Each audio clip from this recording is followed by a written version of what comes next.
recomeçar. Coragem para recomeçar. Mas a flor que eu coloquei sumiu. Essa semana eu estava passando pelo Big, e a gente sabe, né? Aquela rua ali das duchas, vive caindo água. E eu achei interessante que eu vi uma árvore que ela caiu e ela foi cortada, mas ao lado dela assim está nascendo um galho.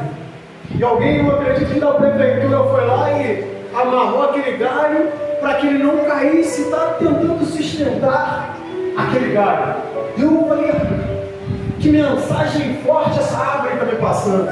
Ela está mostrando, demonstrando uma coragem para recomeçar. Por mais que já tivesse sido cortado os seus galhos, por mais que já tivessem cortado o seu tronco, ela ainda assim estava lutando para mostrar que ela ainda tem força, mostrar que ela tem vida. E precisa-se muitas das vezes de coragem para recomeçar. E quando eu falo de recomeçar, muitas das vezes eu lembro de alianças. Porque o texto que eu quero falar com vocês, primeiro livro de Samuel, capítulo 30, você que tem uma Bíblia e puder ou quiser abrir, tá? Primeiro livro de Samuel, capítulo 30, ele fala de uma aliança. E quando nós falamos de aliança, muitas das vezes nós pensamos apenas em namoro, a aliança de compromisso, a aliança de casamento, a aliança que mostra que eu tenho uma pessoa amada do meu lado. Mas existem vários tipos de aliança. Deus ele tem uma aliança com a humanidade. Deus ele tem uma aliança com o homem. Deus ele tem um plano de salvação para as nossas vidas. Deus ele tinha o que era de melhor. E ele, sabendo que o homem estava condenado à morte, ele entrega o seu filho para um dia morrer na cruz do Calvário, para que nós pudéssemos ter a oportunidade de uma vida eterna. Mas da mesma forma que Deus tem uma aliança com o homem precisa firmar, fazer uma aliança com Deus. E muitas das vezes nós fazemos aliança com pessoas, nós fazemos aliança com amigos, nós fazemos alianças no trabalho, nós fazemos alianças com pessoas. E existem alianças que elas vão fazer com que a gente cresça, com que a gente avance, com que a gente evolua. Mas se a gente não tomar cuidado com as alianças que fizermos, elas podem nos destruir.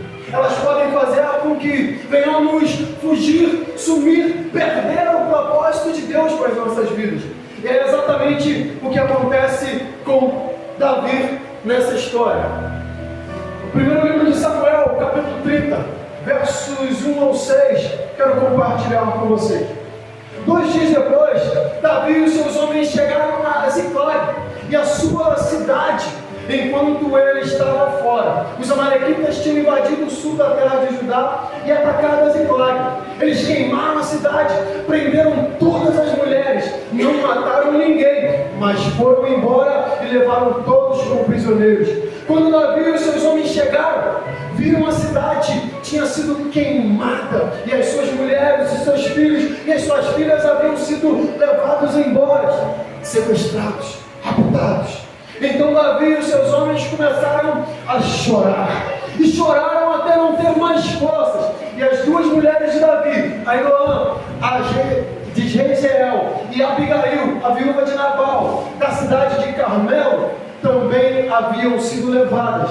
Davi ficou então numa situação muito difícil, pois os seus homens estavam tão amargurados por ficarem sem os seus filhos, que falavam até em matá-lo a pedrada. Mas o Senhor Deus lhes deu coragem.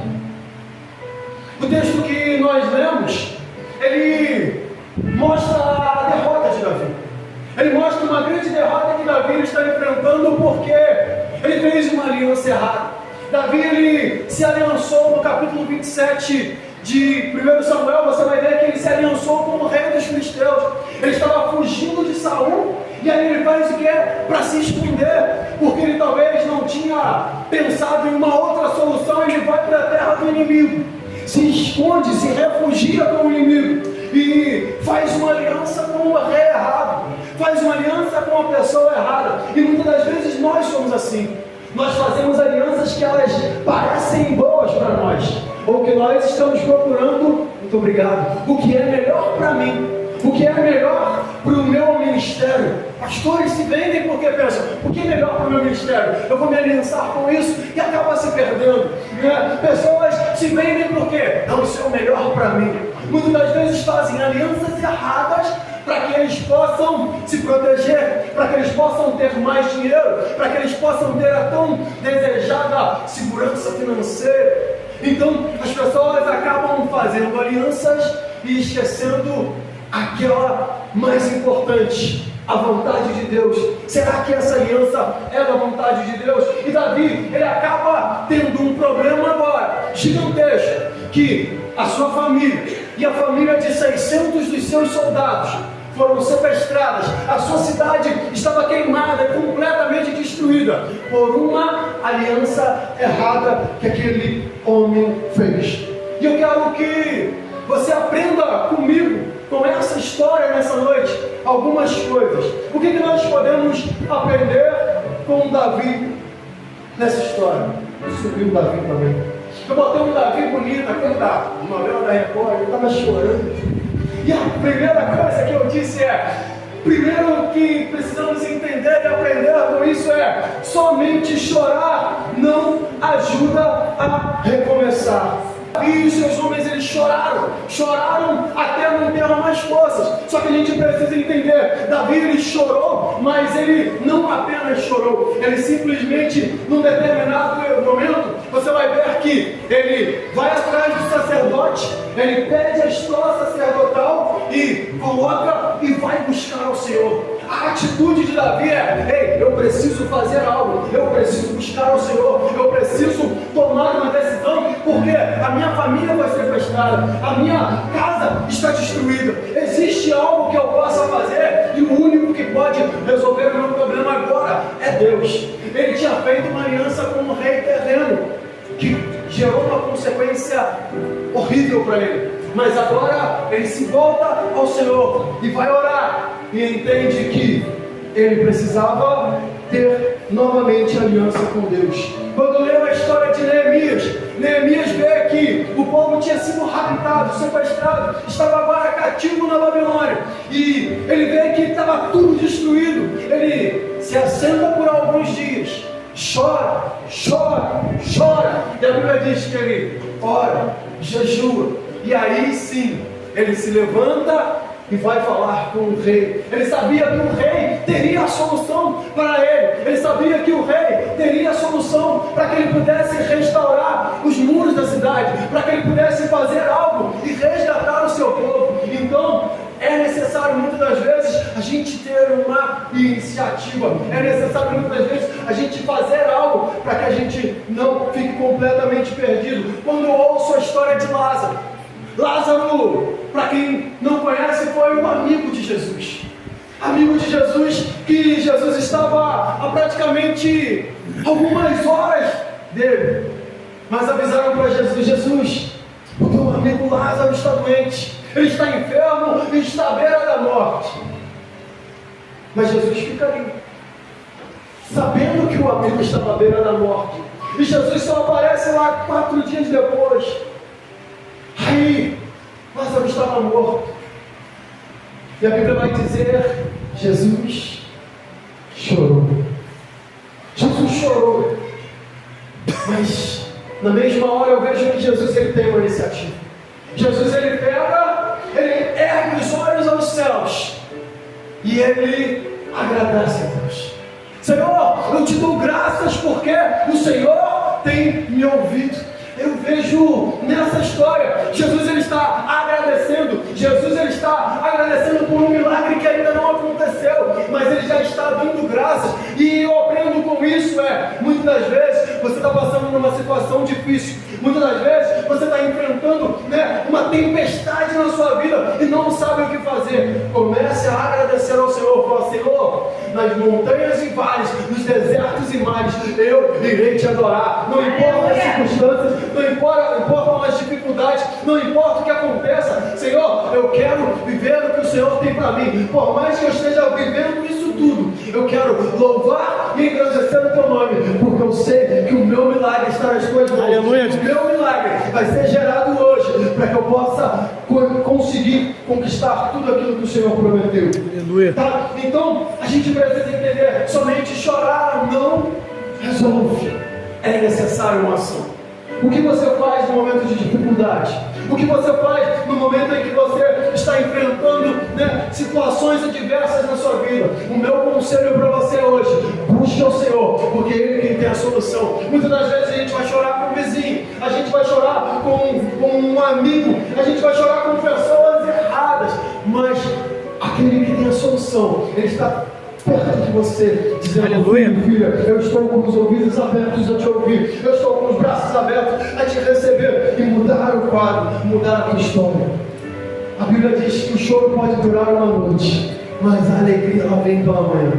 Eu não vou dizer que você não pode chorar, eu não vou dizer que você não pode, né, passar por momentos difíceis e chorar. Eu sei, chorar é importante, chorar é bom, é para liberar toda aquela dor, toda aquela tristeza dentro de nós, mas é necessário se render ao Senhor e dizer: Senhor, eu quero viver o que o Senhor tem de melhor para mim. Em segundo lugar, não jogue pedra em ninguém, né? Davi ficou então numa situação muito difícil, pois os seus homens estavam tão amargurados por ficarem sem os seus filhos, que falavam até matá-lo em um pedrado. E se tem uma coisa, a culpa é sempre do líder. Quem lidera algo aqui sabe como é que é. A culpa é sempre do líder, a culpa é do pastor, a culpa é do líder do louvor, a culpa foi do líder aí, né? Ele que é o responsável pela produção, ele que é o responsável, a culpa acaba sendo do líder. Só que o que acontece? Quando nós olhamos a história de Davi, nós vemos que na hora que os homens guerreiros, amigos, colegas dele, que foram para a mesma batalha errada que ele, eles olham, eles colocam a culpa em Davi. Só que Davi olha para aqueles homens e não fala: vou matar vocês, não vou dar pedrada em vocês. Ele não pensa em revidar. Muitas das vezes você é líder, ou muitas das vezes você está sendo apedrejado. Muitas das vezes as pessoas estão acusando você de todas as coisas. Ei, meu conselho é: não taque pedra nos outros. Por mais que você veja que o outro está errando, também não taque pedra. Estenda a sua mão para ajudar, estenda a sua mão para tentar, né, fazer com que ele se levante, fazer com que ele tenha a oportunidade de recomeçar. Davi, ele olha para aqueles homens e ele fala: vamos buscar o Senhor. Ele poderia simplesmente desistir, ele poderia simplesmente falar assim: me mata, ou revidar contra eles, mas ele parou e falou: eu vou buscar ao Senhor. Muitos, quando sofrem perdas, cometem o gravíssimo erro de arrumar culpados para atacar pedras. Esses homens tinham que atacar Davi. Eles queriam, colocar a culpa em Davi. Porém, eles tinham que entender: eu também fiz parte disso. Eu também quis ir lá. Eu também parti para uma batalha, sabendo que Davi estava errado, eu fui junto. Então tem horas que a gente precisa assumir a culpa junto com os outros e falar: ei, tem alguma coisa errada, mas eu estou contigo e nós vamos lutar para consertar. Talvez você esteja enfrentando uma situação difícil no seu casamento, talvez você esteja enfrentando uma situação difícil no seu trabalho ou com seus filhos. Eu não sei qual é a situação difícil que você está enfrentando, mas é hora de não acusar o outro, é hora de pegar e falar assim: ei, nós erramos nessa história. Nós erramos e nós precisamos, unidos, consertar isso. Nós precisamos resolver essa situação de uma vez por todas. Não adianta só culpar o outro, só jogar no colo do outro. É dizer: ei, eu também tenho parte nisso. Então vamos juntos resolver essa situação. Vamos juntos fazer com que tudo vá bem. Em terceiro lugar, pare de ouvir o coração e comece a ouvir a Deus. Esse aqui é o famoso verso do crente açougueiro. Vocês conhecem o crente açougueiro? Rapaz, tem uns caras que são crente açougueiro. Eles falam assim: eu amo ela, pastor, eu amo ela. Aí eu falo assim: amo ela, o coração, o fígado, tem tudo no açougue, né? Mas a verdade é, às vezes a gente age com o impulso do coração. Às gente fala, não, mas é o meu coração que está mandando. Só que o coração do homem é enganoso. E muitas das vezes a gente quer ouvir o nosso coração. A gente quer seguir o nosso coração e esquece de consultar a Deus.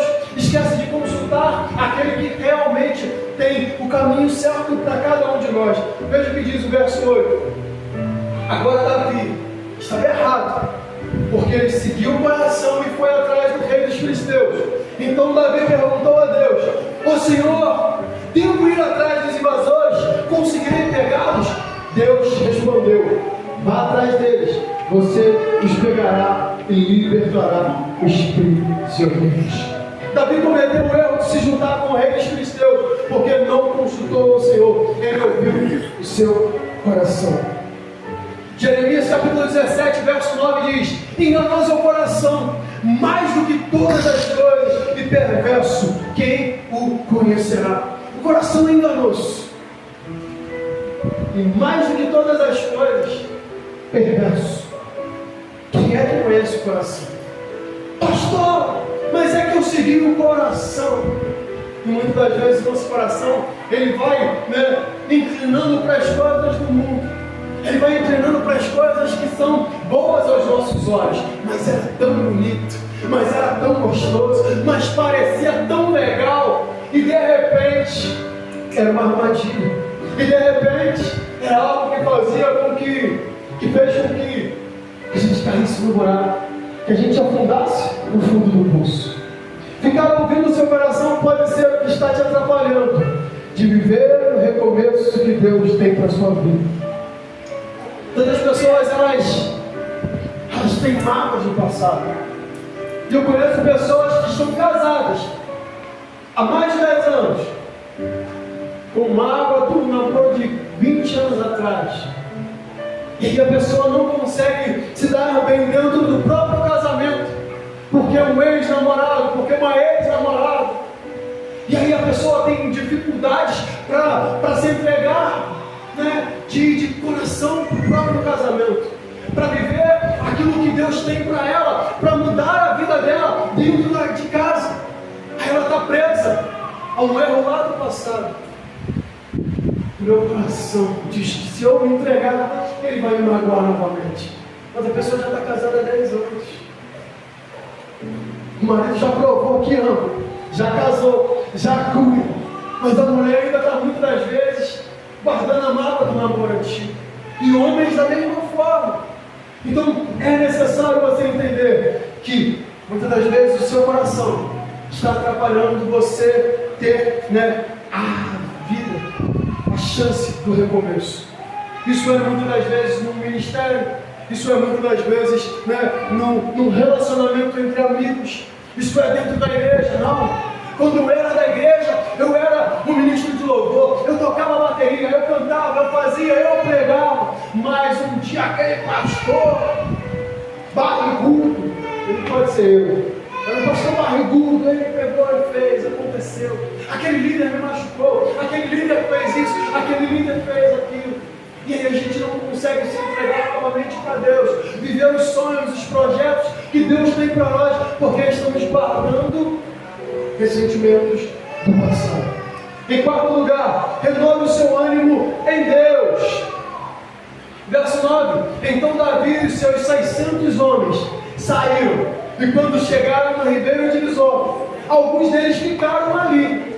Davi continuou o seu caminho com 400 homens, e os outros 200 estavam cansados demais para atravessar o ribeiro, e por isso ficaram para trás. Eu aprendi na caminhada que muitos não vão chegar lá na frente. Muitos vão parar no meio do caminho. Muitos vão desistir no meio do caminho. O que nós precisamos entender: Deus tem uma promessa sobre a minha vida. Deus tem um projeto sobre a minha vida. O que Deus falou comigo, muitas das vezes lá na infância, eu preciso continuar seguindo a vontade e os planos de Deus. Muitas pessoas, elas vão te abandonar no meio do caminho. Muitas pessoas, elas vão cansar no meio do caminho. Muitas pessoas vão retroceder no meio do caminho. Mas você não pode parar. Você não pode desistir. Você não pode desanimar pelos outros. Você não pode parar porque te abandonaram. Simplesmente continue a sua caminhada, continue o seu objetivo, e certamente você irá alcançar. Davi renovou o seu ânimo, e mais de 400 homens também, renovaram. 200 homens ficaram para trás, porque não renovaram o seu ânimo, porque não renovaram a sua força. O ribeiro de Besor significa animado. Aqueles que recomeçam são aqueles que atravessam o ribeiro, vencem o desânimo, renovam as suas forças, renovam as suas alegrias, renovam a força dentro de si. Fala assim: ei, eu estou renovado no Senhor, eu irei alcançar aquilo que Ele falou. Efésios capítulo 6, verso 10 diz assim: no demais, irmãos meus, fortalecei-vos no Senhor e na força do seu poder. Esse renovo de ânimo aconteceu quando Davi renovou a sua aliança com o Senhor. Neemias, antes de recomeçar, também renovou a sua aliança com o Senhor. Muitos estão precisando fazer isso. Muitos de nós precisamos renovar a nossa aliança com Deus, renovar a nossa aliança com o Senhor e entender: ei, eu estou parado, eu estou traumatizado com muitas situações, eu estou estagnado. Por quê? Porque falharam comigo. Mas hoje é dia de você falar assim: ei, eu quero e irei renovar as minhas forças em Deus, renovar a minha aliança com o Senhor. Em que lugar? Contigo, com as armas e as pessoas que você tem. Davi se levantou para lutar e buscar o recomeço com a ajuda de 400 homens. Muitas pessoas elas choram porque foram abandonadas. Mas me deixaram. Mas aconteceu isso. Mas alguém saiu da minha célula. Mas alguém saiu da igreja. Mas alguém deixou o louvor. Mas alguém fez isso. Não é hora de chorar, é entender: eu preciso contar com quem está do meu lado e continuar a caminhada. Eu preciso entender que muitas das vezes as pessoas vão embora, mas eu preciso continuar a caminhada. E Davi também entendeu que ele precisava daqueles homens que estavam com ele. 400 homens decidiram andar com ele. 400 homens decidiram continuar a caminhada com ele. Eram os mesmos homens que queriam apedrejá-lo. Mas ele falou assim: ei, no passado eles erraram comigo, mas ainda hoje nós iremos seguir o mesmo objetivo para alcançar o que Deus tem, para alcançar a nossa casa, a nossa família, para alcançar o que foi perdido. Se você quer recomeçar, essa igreja é um lugar onde tem pessoas que podem te ajudar. Faça parte de uma célula, frequente uma célula. Nós vamos ter grupo de teatro, de dança, de louvor, evangelismo. Vamos fazer alguma coisa. O que não pode mesmo é ficar parado. Talvez você mesmo em algum lugar ou algum momento atirou pedra nas células, nos grupos da igreja. Você atirou pedras em situações que você viu. Mas é hora de recomeçar. Para concluir, Davi salvou todos os que tinham sido levados como prisioneiro, incluindo as suas 2 mulheres, e trouxe de volta tudo o que os amalequitas haviam tomado. Não ficou faltando nada.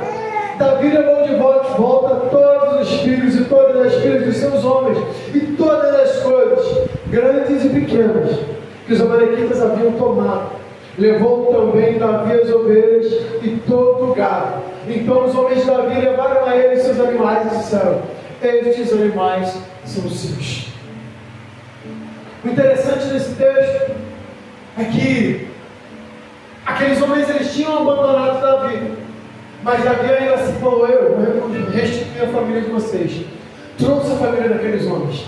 Aqueles homens que foram junto com Davi até o final eram os homens que queriam apedrejar Davi. Ajudaram a conquistar tudo com Davi. Aí Davi veio e entregou tudo que era deles. Mas eles pegaram os seus animais, os seus bois, as suas vacas, o seu gado e falaram assim: Davi, isso é tudo teu. Em gratidão, aqueles homens entregaram o que eles tinham. A coragem de Davi para recomeçar fez com que ele experimentasse a restituição de tudo o que o inimigo havia roubado. Deus quer que você tenha coragem de recomeçar para viver a restituição de tudo que um dia foi roubado na sua vida. Por isso, tenha coragem de recomeçar. Aleluia! Eu quero te pedir mais uma vez para se colocar de pé. Você que pode, é claro.